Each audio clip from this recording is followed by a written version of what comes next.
Hello class, welcome to video 3 of qualitative methods. We're going to review using interview questions from already tested instruments. And please remember, we don't need to invent the wheel. It's sometimes already been invented, tested, piloted, and works very well. So we're going to start exploring different tools that you can use when developing your own interview questionnaires. So just remember, if you haven't taken a look at it already, look at this second video. This goes more into depth about what you should be doing for your interviews. But like Professor Hansen said, please don't spend your time coming up with interview questions. Remember that there's already resources with interview questions that have already been made, tested, and vetted. That'll be very neutral and will work towards making sure that your interview is done in the best way possible. Remember, it's always a good practice when you're doing academic work or you're working in the field to use questions from professional questionnaires that already exist or use instruments that are already developed, pilot tested, and have been proven effective. If you come up with new materials, there's a lot of issues that could come up, and trying to circumvent this means that you can always just find something that has existed and has been tested already. It makes things a lot easier and a lot more streamlined and straightforward. And remember, you must always give credit to the agency, person, or organization that developed those questions for you. If you do not, you're plagiarizing their work. You can say in the introduction or in print on the interview the source that you got them from. This will just help make sure that you're giving credit to those people and that you're not stealing any kind of information from anyone. Remember, we talk about don't be rogues. It's very important. We don't want any of our students to steal work or to plagiarize work of others. Always be professional and give source information. Ask permission to use that if it's necessary. But usually if it's already on the internet, it means it's open source. It really rarely is placed up on the internet and then it's closed source. But, for example, if you worked for Save the Children, during that time you were given instruments and then you went and used them without permission from Save the Children and they're not made publicly available, you could actually be taken to court. So be very, very careful not to steal the work of others and really ask yourself, is it okay that I'm using this? And if you have a doubt, just ask permission. It's pretty easy. All right, so here is a great example. UNICEF has amazing interview questions, particularly for developing countries or countries that are coming out of war, coming out of conflict, or are affected by disasters, which Liberia is. Liberia is on the rise, and there are just amazing resources for you to use. And many of these questionnaires and these tools have actually been developed by people from the region, meaning actual Africans. And they've been tested there, they've been used in context, and we know that they work. And so we'll save you a lot of time. And so I always love to go to UNICEF. UNICEF's very open about sharing their resources. They really do want, especially smaller NGOs and people that don't have the money that is needed to develop good questionnaires, to have access to standardized tools. So one of the ones I use particularly for child protection, women's rights, and education is UNICEF.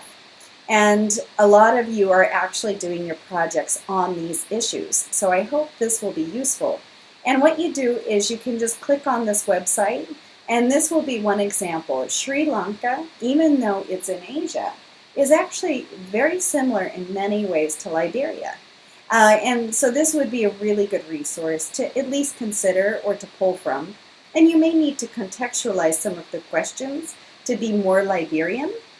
For example, if you were to ask someone if they're having sex, that may be not culturally appropriate. And so sometimes we say things like, are you doing man-woman business? Are you with somebody?